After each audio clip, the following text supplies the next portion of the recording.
Hello నమస్తే, welcome to నవచైతన్యం news. నేను మీ Suresh. Morning న్యూస్లో కొన్ని ప్రధాన దినపత్రికల్లో వచ్చినటువంటి ముఖ్యమైన వార్తల్ని మనం చూద్దాం. ఏ పేపర్లో ఎవరు ఏ వార్తను ఎలా హైలైట్ చేశారు అనేది కేవలం 11 నుంచి 12 నిమిషాల వ్యవధిలో 3-4 పేపర్లలో వచ్చినటువంటి వార్తలను చూద్దాం. ఇక నిన్న ఉన్న దినపత్రికలన్నింటిలో కూడా ప్రధానమైన వార్త, బ్యానర్ వార్త ఏంటయ్యా అంటే పార్లమెంటులో మహిళా బిల్లుపై వ్యతిరేకత వచ్చింది. అది బిల్లు అయితే పాస్ కాలేదు. దీనికి సంబంధించిన వార్తనే బ్యానర్ వార్తలుగా అన్నింటిలో వేశారు. ఆమెకు మళ్ళీ నిరాశే. లోక్సభలో వీగిపోయిన 131వ రాజ్యాంగ సవరణ బిల్లు అనుకూలమైన ఏంటంటే 298 ఓట్లు వచ్చినాయి. దీనికి వ్యతిరేకంగా 230 మంది ఓటేశారు. దక్కని 2/3 మెజారిటీ. 300 మెజారిటీ వస్తే బిల్లు ఖచ్చితంగా పాస్ అయ్యేది, కానీ రాలేదు. 2029 నుంచి మహిళా రిజర్వేషన్ల అమలుకు అడ్డుకట్ట. 22 గంటల చర్చ అనంతరం ఓటింగ్. డీలిమిటేషన్ కేంద్రపాలిత ప్రాంతాల చట్ట సవరణ బిల్లుకు కూడా వెనక్కు తీసుకున్న కేంద్రం. తొలిసారి పార్లమెంటులో ఓడిన మోదీ సర్కారు బిల్లు. విపక్షాల తీరును ప్రజల్లో ఎండగట్టాలని ఎన్డీఏ పక్షాల నిర్ణయం అంటూ వార్తనిచ్చారు. మళ్ళీ నేడు కేంద్ర కేబినెట్ భేటీ కూడా. దీనిపైన ఎవరెవరు ఎలా మాట్లాడుతున్నారు ఏంటని చూద్దాం. ముందుగా అమిత్ షా ఏమంటున్నారు, ఈ బిల్లు పాస్ అవ్వకపోవడంపై ఏమంటున్నారు? 2023లో మహిళా బిల్లును అందరూ ఆమోదించారు, కానీ ఇప్పుడు రకరకాల కారణాలు వెతుకుతూ కాంగ్రెస్ వెనక్కి తగ్గింది. అది ఆ పార్టీకి కొత్త ఏం కాదు. గతంలో షాబానో కేసులో ట్రిపుల్ తలాక్ విషయంలోనూ అదే చేసింది. మహిళా రిజర్వేషన్ బిల్లును చాలాసార్లు అడ్డుకుందని చెప్పి అమిత్ షా అంటున్నారు. మరి రాహుల్ గాంధీ ఏమంటున్నారు ఈ బిల్లుపై? ఇది మహిళా రిజర్వేషన్ బిల్లే కాదు, మహిళలతో దీనికి సంబంధమే లేదు. ఇది ఓబీసీ, ఎస్సీ, ఎస్టీ వ్యతిరేక బిల్లు. అంతేకాదు దక్షిణాది, ఈశాన్య చిన్న రాష్ట్రాలకు వ్యతిరేకం కూడా. ఎవరి హక్కులను లాక్కోవడానికి మేము ఒప్పుకోం, దేశాన్ని విభజించనివ్వం. అందుకే ఈ బిల్లుకు వ్యతిరేకంగా ఓటేసామని ఆయన చెప్తున్నారు. ఇక మన రాష్ట్ర విషయానికి వస్తే చంద్రబాబు నాయుడు గారు ఏమంటున్నారు ఈ బిల్లుపై? మహిళలకు మహాద్రోహం అంట. ఇండియా కూటమిపై చంద్రబాబు ధ్వజం. ట్విట్టర్ వేదికగా ఆయన ట్వీట్ చేశారు నిన్న. మహిళా రిజర్వేషన్లను అడ్డుకోవడం ద్వారా కాంగ్రెస్ నేతృత్వంలోని ప్రతిపక్షం ఇండియా కూటమి కోట్ల మంది మహిళలకు ద్రోహం చేసిందని సీఎం చంద్రబాబు నాయుడు ధ్వజమెత్తారు. మహిళా సాధికారత దిశగా దేశం వేయాల్సిన చారిత్రాత్మక అడుగును వాళ్ళు అడ్డుకున్నారని దుయ్యబట్టారు. ఇది రాజకీయపరమైన అడ్డంకి మాత్రమే కాదని, చట్టసభల్లో సమాన హక్కులు, సముచిత ప్రాధాన్యం కోరుతున్న అర్హులైన మహిళలకు చేసిన ద్రోహమని ఎక్స్ వేదికగా ఇరుచుకుపడ్డారు. నియోజకవర్గాల పునర్విభజన రాజ్యాంగ సవరణ బిల్లును ఓడించడం ద్వారా ప్రతిపక్ష పార్టీలు దేశానికి అపకారం చేశాయని చంద్రబాబు పేర్కొన్నారు. రాజ్యాంగంలోని ఆర్టికల్ 81 ప్రకారం లోక్సభ సీట్ల పెంపుపై ఉన్న ఫ్రిడ్జింగ్ 2026 జనాభా లెక్కలు ప్రకటించే వరకు కొనసాగుతుంది. ఇప్పుడు పునర్వ్యవస్థీకరణ బిల్లును ఆమోదించకపోతే కొత్త జనాభా లెక్కల ప్రతిపాదిక సీట్లు పునర్వ్యవస్థీకరణ చేయాల్సి ఉంటుంది. దీంతో దక్షిణ, ఈశాన్య చిన్న రాష్ట్రాల ప్రాతినిధ్యం గణనీయంగా తగ్గే అవకాశం ఉంది. కీలక అభివృద్ధి సూచీల్లో బాగా రాణించిన రాష్ట్రాలు ప్రజాస్వామ్య వ్యవస్థలో శిక్షకు గురి కాకూడదనే సూత్రాన్ని ఇది గుర్తించింది. దీర్ఘకాలిక జాతీయ ప్రయోజనాల కంటే రాజకీయ ఎజెండానే పైచేయి సాధించుకోవడం దురదృష్టకరం. ఈ పరిణామాన్ని చూసి ఆనందిస్తున్న వారు ఆత్మ పరిశీలన చేసుకోవాలని ఆయన ట్వీట్ చేశారనమాట. పవన్ కళ్యాణ్ గారు ఏమన్నారు? మహిళా శక్తిని పెంపొందించే మహాదవకాశాన్ని దూరం చేశారు ఉప ముఖ్యమంత్రి పవన్ కళ్యాణ్ అంటున్నారు. దీని గురించి మనం అసలు మాట్లాడుకుంటాం కూడా అవసరం. ఇక అదే రాజధానికి మళ్ళీ 2వ విడత భూ సమీకరణ జరిగింది కదా, వాళ్ళందరికీ కౌలు డబ్బులు ఇచ్చారనమాట. ఎకరానికి 40,000 కౌలు. రాజధాని 2వ విడత భూ సమీకరణలో రైతులకు వర్తింపు. ఏటా 3,000 చొప్పున పెంపు. 5 ఏళ్ల పాటు కౌలు చెల్లింపు. ఒక్కో కుటుంబానికి 1,00,000 వరకు వ్యవసాయ రుణమాఫీ. సీఎం చంద్రబాబు అంగీకారం. రైతులతో సుదీర్ఘంగా సమావేశం. అంటే మళ్ళీ ఇంకో మాట కూడా మాట్లాడుతున్నారు. ఆర్థిక పరిస్థితిని అర్థం చేసుకొని సహకరించమని చెప్తున్నారు. ఇప్పుడు ప్రస్తుతం ఆర్థిక పరిస్థితులు రాష్ట్రానికి బాగాలేదు. గతంలో కూడా మొదటి విడతలో ఇచ్చిన రైతులే అన్యాయం జరిగిందని మొన్నటి వరకు కూడా వాళ్ళు ఇచ్చేశారు, వాళ్ళ హామీలే నెరవేర్చలేదని. మళ్ళీ మీరు వచ్చి కంటిన్యూగా 5 సంవత్సరాలు వేస్తారు, బాగానే ఉంది. మళ్ళీ ఏదైనా అధికారం మారిందంటే మళ్ళీ వీళ్ళు మొదటికే వస్తుంది. వాళ్ళు పడిన బాధలు వీళ్ళు పడాలి. చూద్దాం అది ఏమవుతుంది ఏంటని. పక్క జగన్ మావిగాని అంటున్నారు, అది అంటున్నారు. రాష్ట్ర ఎన్నికల కమిషనర్గా అనిల్ చంద్ర పూనేట ఆట. ఇక అలాగే ముప్పును ముందే గుర్తించే హలో కిడ్నీ అంట. మూత్రపిండాల వ్యాధుల నిర్ధారణకు ఏఐ ఆధారిత పరీక్షలు 2 జిల్లాల్లో ప్రయోగాత్మకంగా అమలు. గుంటూరు, కృష్ణా, ఈ 3 పల్నాడు జిల్లాల్లో ఇది ఇప్పుడు ఈ ముప్పును గుర్తించే ఏఐ టెక్నాలజీ అభివృద్ధి చేయబోతున్నారు. తర్వాత రాష్ట్రం మొత్తం కూడా తెలుగు రాష్ట్రాల్లో రెండిట్లో కూడా విస్తరించనున్నాయి. ప్రత్యేక మతాచారాలు న్యాయ సమీక్షకు అర్హమైనవే. శబరిమల కేసు విచారణలో సుప్రీంకోర్టు వ్యాఖ్య. కొన్ని దేవాలయాల్లో మహిళలకి ప్రవేశం ఉండదు, కొన్ని ఆచారాలని. దానికి సంబంధించినటువంటి విచారణ జరుగుతున్న నేపథ్యంలో ఇప్పుడు న్యాయస్థానం ఈ వ్యాఖ్యలు చేసింది. ఇంకా మరుసటి వారానికి వాయిదా పడింది. ఇది శబరిమలకి మహిళలకు ప్రవేశం లేదు, అలా కొన్ని సమయాల్లో కొన్ని దేవాలయాల్లో జరుగుతున్నటువంటి మహిళలపై జరుగుతున్నటువంటి ఈ దీనికి సంబంధించినటువంటి బిల్ అనమాట. అది బెంగాల్లో కీలక పోర్టు, ముఖ్య నియోజకవర్గాల్లో హోరాహోరీ కీలక పోరు. ఇక స్లీపర్ బస్సులు వద్దే వద్దు, పలు దేశాల్లో నిషేధం, మన దగ్గర అమలు చేయాలి, మన దగ్గర కూడా అమలు చేయాలి ఆ నిషేధాన్ని. దశల వారీగా 22 నెలల్లో తొలగించాలి. రాష్ట్ర ప్రభుత్వానికి నివేదిక ఇచ్చిన ఆస్కీ.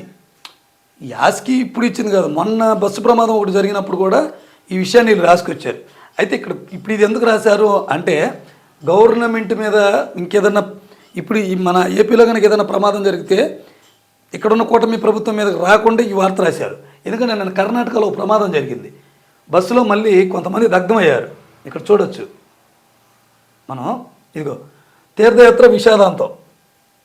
ప్రైవేటు బస్సును కారు ఢీకొనడంతో చెలరేగిన మంటలు.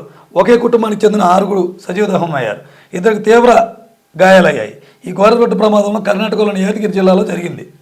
చూసారా, ఈ కర్ణాటకలో జరిగినది నిన్న ఇష్యూ కాబట్టి ఈ రోజున మళ్ళీ దీన్ని ప్రభుత్వం మీదకి నెపం రాకుండా రేపు పొద్దున ఏదైనా జరిగితే అనేదానికి రాశారు. వాస్తవానికి ఇది అసెంబ్లీలో కూడా చర్చ జరగాలి. ఈ ప్రైవేట్ బస్సులు మరి మిగతా రాష్ట్రాల్లో ఈ నిషేధంగా ఉన్నటువంటి బస్సులు, స్లీపర్ బస్సులు ఇక్కడ ఎలా తిరుగుతున్నాయి? ఎటువంటి ఫిట్నెస్ ఉండదు వీటికి. అసలు ప్రభుత్వం అధికారులు ఈ వ్యవస్థ చెప్పినటువంటి దీనికి వ్యతిరేకంగా ఇది చేస్తున్నారు. సిట్టింగ్ బస్సులను స్లీపర్గా మార్చడం, ఫిట్నెస్ లేకుండా ఇలా చాలా జరుగుతూ ఉన్నాయి. సో ఇప్పుడు అనవసరంగా దీన్ని రాయటమే. స్లీపర్ బస్సు వద్దే వద్దని మొన్న రాశారు వీళ్ళు. ఆస్కి చెప్పినటువంటి విషయాన్ని ప్రస్తావించారు మొన్న జరిగిన ప్రమాదంలో. సో ఇది ఇక 5 నగరాల్లో కంప్రెస్డ్ గ్యాస్ ప్లాంట్లు, 59.63 కోట్లతో ప్రణాళిక. వంట గ్యాస్ కొరతకు ప్రత్యామ్నాయ ఏర్పాటు. తొలి దశలో హోటళ్లకు సరఫరా. నగరాల్లో వ్యర్థాల సమస్యకు పరిష్కారం, ఎల్పిజి వినియోగం తగ్గించడం, డంపింగ్ యార్డులను చెత్త తరలించే పరిస్థితి తగ్గించడం, సతాత్ పథకం కింద కేంద్ర నిధులను దుర్వినియోగం చేసుకోవడం. ఈ సతాత్ అనే పథకం కింద మనకి డంపింగ్ యార్డులకి వెళ్ళే చెత్త అంతా ఇలా ఈ గ్యాస్ రూపంలో వినియోగిస్తారు. ముందుగా వీటిని హోటల్స్కి సరఫరా చేసే విధంగా మలుస్తున్నారట. మంచిదే కదా అదా. ఇక సాక్షిలో చూద్దాం.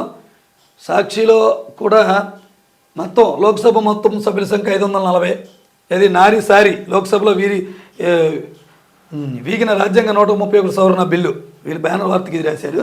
లోక్సభలో మొత్తం సభ్యుల సంఖ్య ఏమో 540, ఓటింగ్లో పాల్గొన్న వారేమో 528 మంది. బిల్లు ఆమోదానికి కావాల్సిన ఓట్లు 352, అనుకూలంగా వచ్చిన ఓట్లు 298, వ్యతిరేకంగా పడిన ఓట్లు 230. ప్రధానంగా హైలైట్ చేసి రాశారు వార్త వీళ్ళు. ఇది 352 ఓట్లు కావాల్సి ఉండగా అనుకూలంగా 298 ఓట్లు మాత్రమే పడ్డాయి. బిల్లుకు వ్యతిరేకిస్తూ ఓటేసిన 230 మంది విపక్ష సభ్యులు. 3/2 మెజారిటీ సాధనలో మోదీ సర్కారు విఫలమైంది. సవరణతో పాటు మిగతా 2 బిల్లులు ఉపసంహరించుకుందంట. మోదీ హయాంలో ఓ బిల్లు వీగిపోవడం ఇదే తొలిసారి. మహిళా చట్టం అమలుకు కృషి చేస్తూనే ఉంటాం అని కేంద్రం అంటుంది. బీజేపీ డీలిమిటేషన్ కుట్రలను ఓడించామన్న విపక్షాలు. వాటి తీరు నిరసిస్తూ బీజేపీ మహిళా ఎంపీల ధర్నా. దీనిపై జగన్మోహన్ రెడ్డి గారు ఏమన్నారు? బిల్లును అడ్డుకున్న పార్టీలు ఏం సాధించాయని ప్రశ్నిస్తున్నారు ఆయన. ఏది ఎక్స్ ఖాతాలో. ఇటు మహిళా బిల్లు సాకారం కాలేదు, అటు దక్షిణాదికే న్యాయం జరగలేదు. దీనిపై ఆ పార్టీలే ఆత్మవిమర్శన చేసుకోవాలని చెప్పి అంటున్నారు. 50% సీట్లు పెంపే దక్షిణాది రాష్ట్రాలకు ప్రయోజనకరం అంట. 2011 జనాభా లెక్కలతో నష్టం ఉందంట. 2026 జనాభా లెక్కలు అవసరమైతే మరింత నష్టం జరుగుతుందంట. బిల్లులను అడ్డుకోవడంతో దక్షిణాది రాష్ట్రాల్లో ఎంపీ సీట్లు తగ్గే ప్రమాదం ఉందని చెప్పి జగన్ అంటున్నారు. ఇండైరెక్ట్గా బీజేపీకి సపోర్ట్ ఇచ్చి మాట్లాడుతున్నారు ఆయన. ప్రాంతీయ అసమానతలకు తావే వద్దు. లోక్సభలో వైఎస్ఆర్సీపీ పక్షనేత పివి మిథున్ రెడ్డి సూచన. డీలిమిటేషన్ దేశ నిర్మాణ ప్రక్రియలా ఉండాలి. కమిటీలో ప్రతిపక్షాలు కూడా ఖచ్చితంగా చోటు దక్కాలంటున్నారు. రేపు కమిటీలు వేస్తే నియోజకవర్గాల పునర్విభజనకు ఖచ్చితంగా మాకు కూడా ప్రతిపక్షానికి ఈ కాలం అన్నారు. ఇక డబ్బుల్లో ఏ పంట కొనలేం. రైతులకు తేల్చి చెప్పిన మంత్రి అచ్చెన్నాయుడు. మొక్కజొన్నకు గిట్టుబాటు ధర కల్పించాలని చెప్పి రైతులు ధర్నా చేస్తే అచ్చెన్నాయుడు రైతులపై సీరియస్ అయ్యారు. వాళ్ళు నడి రోడ్డు పైన పల్నాడు హైవే పై మొక్కజొన్న రైతులందరూ కూడా ధర్నా చేశారు. డబ్బులు లేవు, ఏ పంట కొనలేం, రైతులకు తేల్చి చెప్పిన మంత్రి అచ్చెన్నాయుడు. అంతకుముందు అచ్చెన్నాయుడు క్యాంపు కార్యాలయాన్ని ముట్టడించిన మొక్కజొన్న రైతులు. ప్రభుత్వంపై స్పందించిన తీరుపైన ఆగ్రహం వ్యక్తం చేశారంట. ఇలా కరెక్ట్ కాదని. సజ్జల భార్గవరెడ్డిపై ఎల్ఓసి రద్దు చేయండి, ఇమ్మిగ్రేషన్ అధికారులకు హైకోర్టు ఆదేశం. విదేశాలకు ప్రయాణించే హక్కు వ్యక్తిగత స్వేచ్ఛలో అంతర్భాగం. సుదీర్ఘ అనిశ్చిత దర్యాప్తు పేరుతో హక్కులు హరించలేరు. భార్గవరెడ్డికి సెక్షన్ 35 కింద 35(3) నోటీసు ఇవ్వాలని 2020లోనే కోర్టు ఆదేశించింది. ఈ రోజు వరకు పోలీసులు ఆయనకు ఎలాంటి నోటీసు ఇవ్వలేదు. నోటీసు ఇవ్వకుండా భార్గవరెడ్డి దర్యాప్తునకు సహకరించలేదని ఎలా అంటారు? పోలీసుల తీరును ఆక్షేపించిన జడ్జి జస్టిస్ భట్టు దేవానంద్. ఈ సోషల్ మీడియా కేసులు అన్నమాట. ఆయన పక్క దేశాలు వెళ్లకుండా వాళ్ళు కేసు వేశారు, కానీ ధర్మాసనం తప్పు పట్టింది. అలా కరెక్ట్ కాదు. ఇక సచివాలయం, హైకోర్టు, అసెంబ్లీ భవనాల్లో ఎంఈపీ పనులకు టెండర్లు నోటిఫికేషన్ జారీ చేసిన ఏజీఐసీఎల్. బీడ్ల దాఖలకు జాయింట్ వెంచర్లకు అవకాశం లేదని నిబంధన. పనులు ఎవరికి దక్కుతాయన్నది ఇప్పటికే నిర్ణయం అయిపోయిందన్న నిపుణులు. డిగ్రీ అధ్యాపకులుగా బదిలీలపై కాలయాపన. గత ఏడాది అన్ని శాఖల్లో జరిగిన వీరికి మొండి చేయి.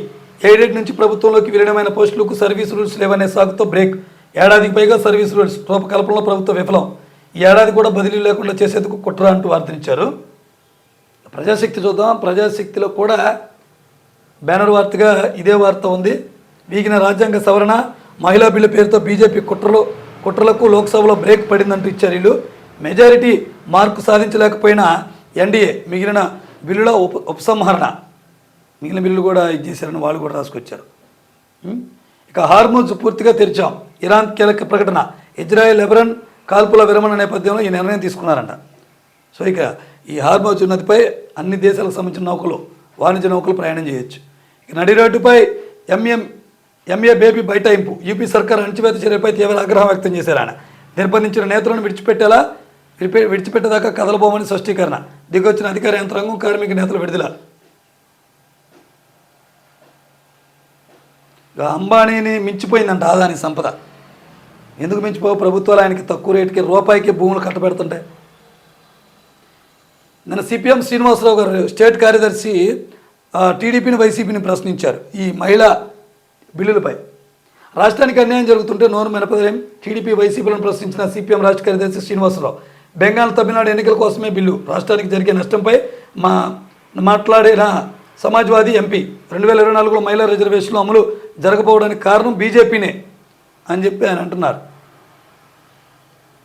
ఇక్కడ చూడండి, స్వచ్ఛాంధ్రకు పటిష్ట కార్యాచరణ అంట. 100% చెత్త సేకరణ, ప్రాసెసింగ్. పట్టణాల్లో పబ్లిక్ టాయిలెట్లు సమీక్షలో సీఎం చంద్రబాబు. ఇప్పుడు ఆల్రెడీ 2 సంవత్సరాలు అవుతుంది కూటమి అధికారంలోకి వచ్చి. ఎక్కడ చెత్త అక్కడే గ్రామాల్లో. సమీక్షలు తప్ప పని మట్టికి ఏమి ఉండదు. సో ఇవి ఈరోజు పత్రికలోని ప్రధాన వార్తలు.